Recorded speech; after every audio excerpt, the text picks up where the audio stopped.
we do have breaking details coming into the newsroom in the trial of Karmelo Anthony.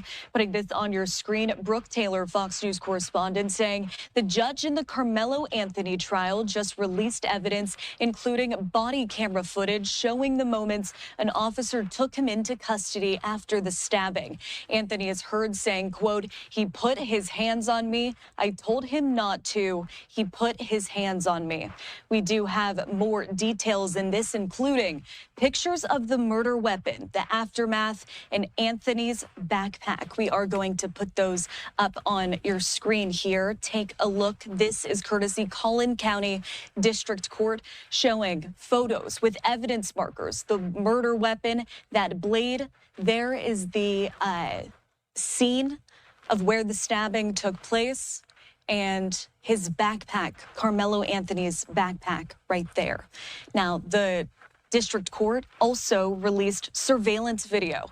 You'll see on your screen here that lit up orb in the top left-hand side of your screen. That is Karmelo Anthony exiting the tent and walking along the sideline of that track field in Frisco, Texas.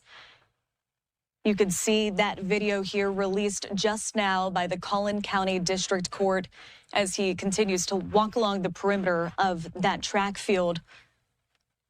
Again, you can see the graphic on your screen of the orb that is highlighted Karmelo Anthony on that day in 2025. Now, just to remind you here, Karmelo Anthony was found guilty of murder for fatally stabbing 17-year-old Austin Metcalf at this 2025 track meet. He received a 35-year prison sentence. And just a reminder here, he faced anywhere from 5 to 99 years. Now, prosecutors labeled the fatal stadium stabbing a provoked, unjustified sneak attack inside that team tent that you saw moments ago. Again, this video here released to the public today by the judge in the district court. Now, we do have full body camera video. We're going to play that out here for in full for you. Viewer discretion is advised. If somebody is treating the victim, they need to be over there. Don't reach for anything, all right, man? Stop right there for me. Dispatch 443, I got the suspects, and they're currently treating the victim. Again, he's on the north end of the stadium. All right, any weapons on you like that? Go ahead. I'll look here. How long? He put his hands up. I know I'm not. 4-4, copy. I'll be en route. Help me. Y'all back up a little bit. Come over here for me. Over here. I'm going to put your handcuffs for now, okay?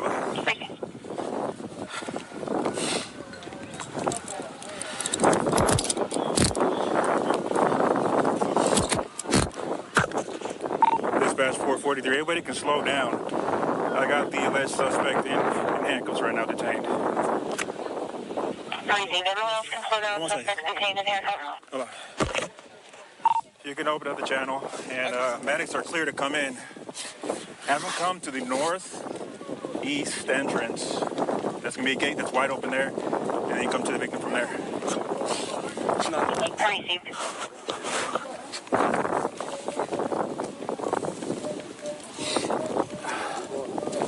Alright, this is the alleged suspect. All right, bye.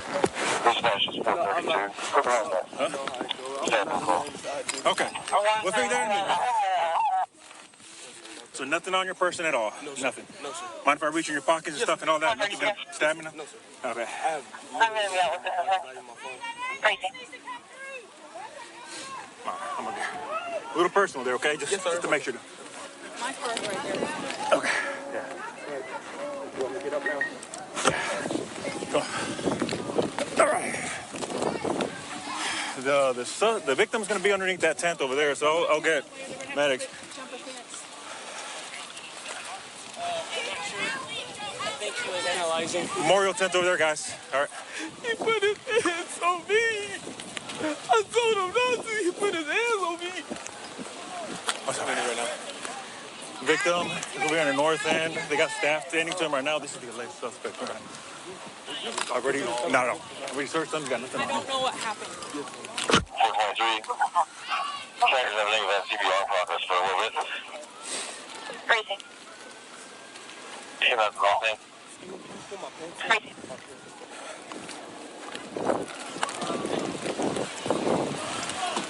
Come on, side over here or side? Up to you. It's up to you. That's fine. This is closer. Okay. Let me do one more little check of you, okay? Yes, sir. You don't mind for reaching your pockets, anything like that? You good? You can.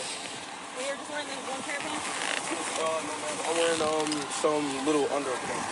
Oh, yeah. But no, it's not pockets. These are your No, own ma'am, I pockets. don't think so. What's your name, man? Karmelo Anthony, Karmelo. 4:30 show me out. Okay. Crazy. On this side. Have a seat here real quick, man. Watch your head. Let me check your hood here, buddy, okay? Yes, sir. Well, I'll tell you what, lean this way so you're not resting on your hands, okay? Yes, sir. All right, see a little bit of blood on your hands there, okay? Yes, sir. All right. 402, I'm on scene. So your first name is Karmelo? Yes, sir. Karmelo. Let's see, hold on one second. Is he gonna be okay? I don't know yet, man. Karmelo, C-A-R-A. K-A-R. K-A-R-M-E-L-O. M-E-L-O. Karmelo. What's your last name? Anthony. A-N-T-H. O-N-Y. O-N-Y. What grade are you in? I'm in 12th grade. 10th grade? You go to Emerson? No, sir. Where do you go? Centennial. Okay. I'm in 12th grade. 12th grade? Yes, sir. Okay. North Centennial. All right, sit tight for me real quick, bud, all right? Let me run this guy real quick. Yeah. I haven't talked to him at all. Those moments there, Anthony being taken into custody. Brooke Taylor posting this on X. Judge John Roach tells me he released the evidence because, quote, I understand the public's desire to know what happened in the courtroom.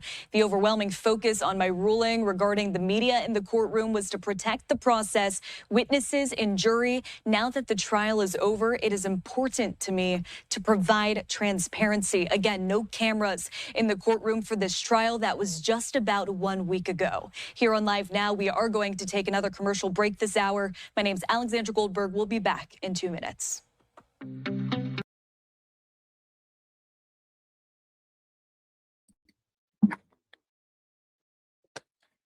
I want to point some things out that I want to bring back in the video. So for all the blackity black people, right?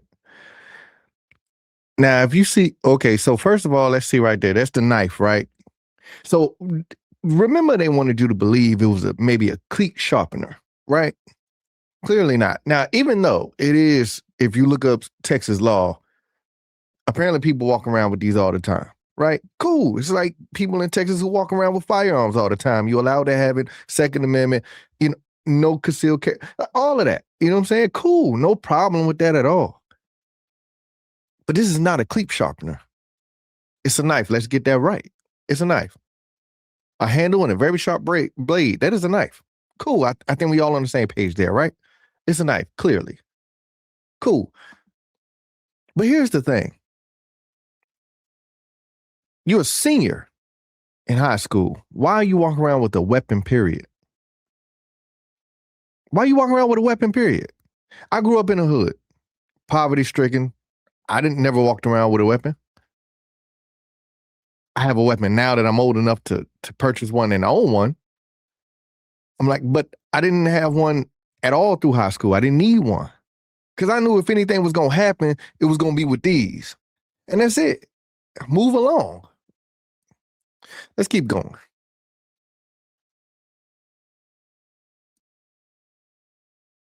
Now, also, right here, right? Okay, cool. So you see a little rain right about there, right? By the tent in front of it, all the way down, right? See some rain, right? Now, remember they tried to have you believe that it's pouring down rain and like you're going to get soaked, right? I just wanted you to take a visual of how wet it isn't, right? Is it supposed to have been pouring down, right?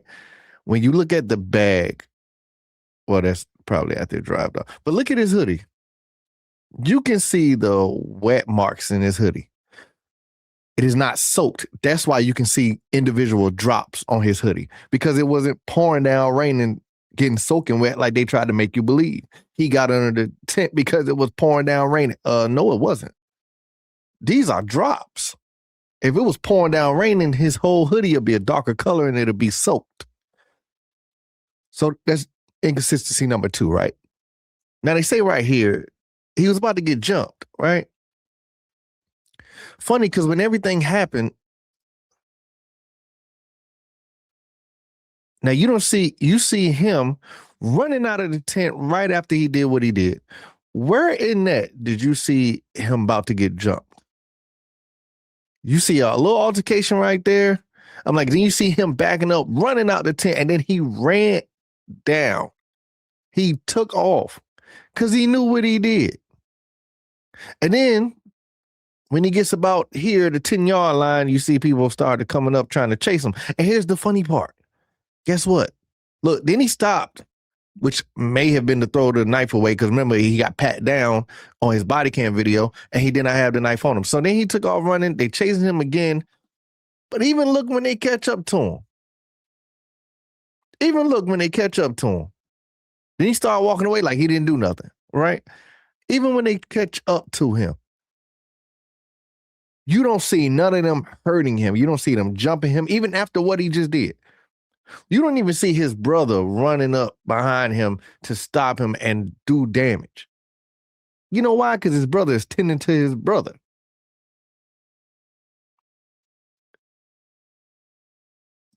Then, so this pointing out the inconsistencies, right? You already see that inconsistency number 1, they say he had a cleat sharpener. No, he had a knife. He had a foldable knife, okay? Which wasn't illegal for him to carry, but you weren't supposed to have it on school grounds. If you look at the law, it's banned in certain places. Like those knives you cannot have on certain places, and I believe school grounds is one of them. Somebody fact check me on that. That's fine. Pretty sure I'm right. Anyway, inconsistency number 2, they say it was pouring down raining. That's the reason he went under the tent in the first place. Well, if you seen the very beginning of the video, even though they didn't show it here, he came from in between the bleachers because that's the way it's set up is 2 bleachers and, huge bleachers or whatever, but there's a walk up in between. Why didn't he go under the bleachers if it was pouring down raining like that or just leave? And why did he go under that tent? Don't know. And that's fine. Even if he got invited, guess what? It was an issue. Why didn't you just walk away? But that inconsistency still stands.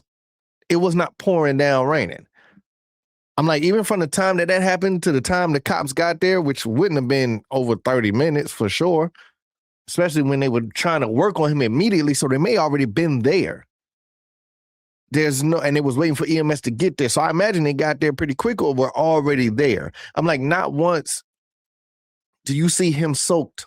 You don't see water dripping off the officer's arm right here. You do not see any evidence of it pouring down raining when the incident happened. And if it was pouring down raining, he ran down them bleachers. You're not running down bleachers when it's soaking wet and pouring down raining outside. You're going to fall and tumble. You know what I'm saying? Like, you're not doing that. And if you look at his hoodie wouldn't have dried up that quick for officers to get there. It wouldn't have dried up that quick and to where you're just seeing drops. It wouldn't have. It wouldn't have. It's obviously wasn't pouring down rain. I don't see people with umbrellas. None of that. It's a little wet on the ground, so obviously it was sprinkling or something. But no pouring down? No, it was not pouring down, obviously. And then you hear him crying, right?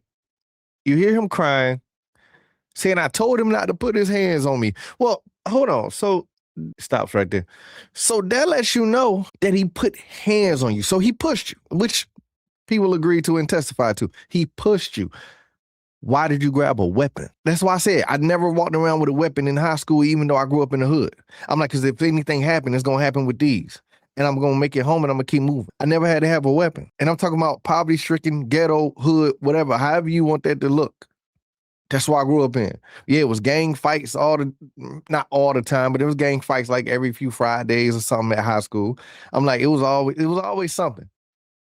Out the hood, there was something. My brother got jumped. I'm like, it's always something. I'm like, but guess what? It was with these. It wasn't with weapons. I'm like, so I want to know for the black people, I want to know, like, how, like, is there any more evidence you would need? Because when you have stupid black celebrities like D.L. Hughley, and I'm gonna say this, I don't care, and it ain't for clout. I'm just saying how I feel. I never thought D.L. Hughley was funny. I'm like, it has nothing to do with his political stance right now. None of that.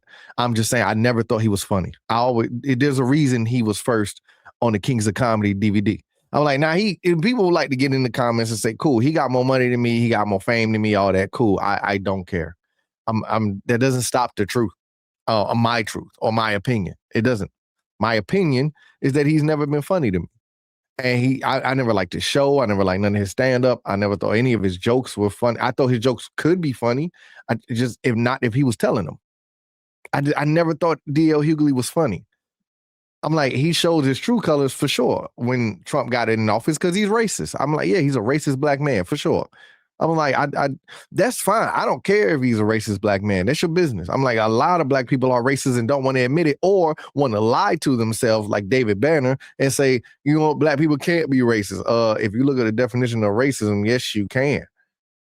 Yes, you can. Because even if you want to get into the whole, well, people with power can only be racist. Okay, cool. But then you have to see what level of power would you have to start at to be like, you know what? Yes, black people at this level do have power. So they can be racist. I'm like, anybody can be racist. I'm like, it's not hard. Like, it's not, and I don't condone it. You know what I'm saying? I don't. I can never be racist. I can never hate white people. I think that is a main goal of a lot of the blackity black people is to be racist and to be racist, cry racism, and deny ever being racist. I'm like, well, I can't do that. I'm not going to hate somebody just because you think I should because we the same color. Just because we the same color and you think you right, don't make you right. You think you right because it's what you think. I'm like, that don't make you right, though. It don't make you right. And it don't make you a good person. Just because. I just want to know how much evidence would you need to be like, you know what? Everything we done said about this case, we found out we really didn't know. And then when we find out from the videos, are we going to admit that we were wrong? Are we going to admit that, hey, you know what? It was a knife this whole time. It was never a cleat sharpener. It was a knife the whole time. Okay, 2, he went into their tent. Okay, well, also true. Okay, we were wrong about that. Well, he did it to get out of the pouring rain. Okay, well, it wasn't pouring. I'm like, the evidence is on the video on his hoodie. A hoodie would not dry that fast if it was pouring down rain and soaking wet. It wouldn't. It would take a few hours to do. I'm like, and it's not going to be dry and just have spots from the rain as if it dried up already. I was like, so obviously it was maybe sprinkling or something, but it was not pouring down raining. So with a whole hoodie on, being under someone's tent was not even necessary. It was like, oh, he was about to get jumped. Well, against 2 big white football players. So he was scared for his life. Okay, but he was able to run after he did what he did. And even after they chased him from getting away, you don't see anybody hitting him when he was chased. Not even out of an act of passion and rage did even his brother chase him down and try beating him up or something.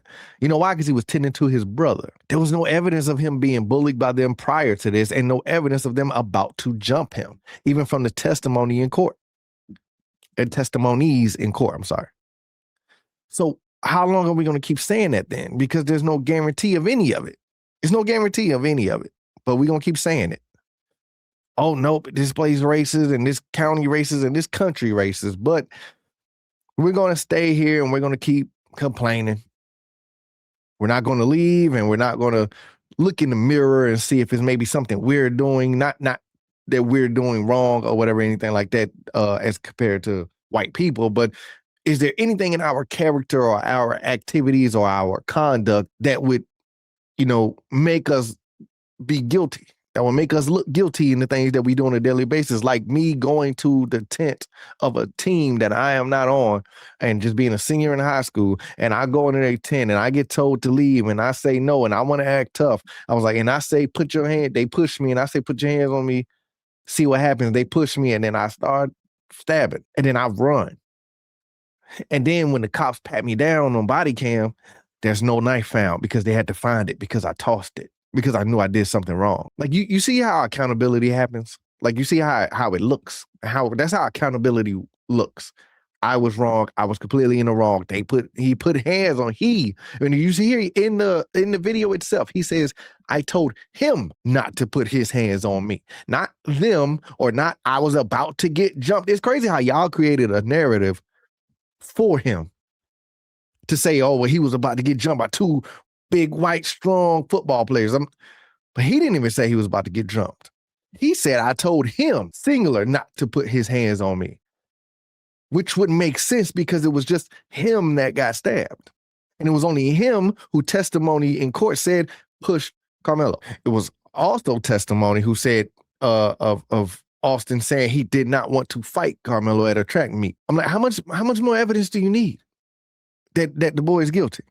How much more evidence do you need? And it's not just a racist thing. And then y'all get mad at Austin Metcalf daddy for what he decided to say. I was like, but y'all act like y'all didn't do anything wrong, and y'all act like y'all don't. It's like you make him racist and you like not make him racist. I'm like, but you put him out there to be racist as if you didn't cause it. I'm like, because first of all, a lot of you black people are already racist. I'm like, without even being provoked. But two, put yourself and learn. A lot of people don't put themselves in other people's shoes enough.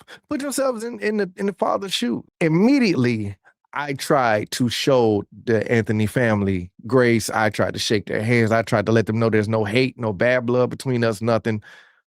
Everything is forgiven. Y'all shun him. Y'all kick him out. Y'all keep him away from any press conferences y'all do, meetings, any of that, for him to even show that he wants to shake hands and show that there's no beef, no nothing.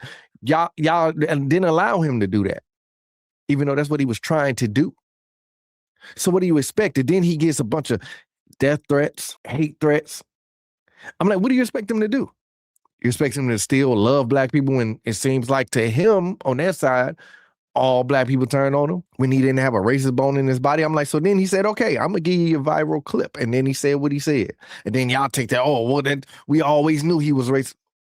Well, how'd you always know? He didn't show it until right then. Like, he didn't say anything or even allude to any kind of racism from his side until all the death threats, all the backlash he was getting and his family was getting. Y'all waiting outside for them to come out of the courtroom just so you can yell racist things and intimidate them. Like, what are you talking about? Then y'all act like fools and chimp out. I'm just gonna say it. Y'all chimp out outside of the trial, outside of the courthouse. Like, y'all have no sense whatsoever. You have no class whatsoever. No class whatsoever. And then you get mad when you even got Charleston White who sit there and says he was separating himself from the family. He said that himself too. He separated himself from the family because he thought the father was weak, which I've said on multiple videos. The father is weak. He has a weak father who definitely didn't even teach him how to defend himself or to fight or none of that, box, any of that. Because I'm telling you this, when you teach your son to box, he can't wait to showcase them skills if a problem come up. So the second somebody push him, he ready. He don't go. Not with a weapon. He can't wait to show off the boxing skills.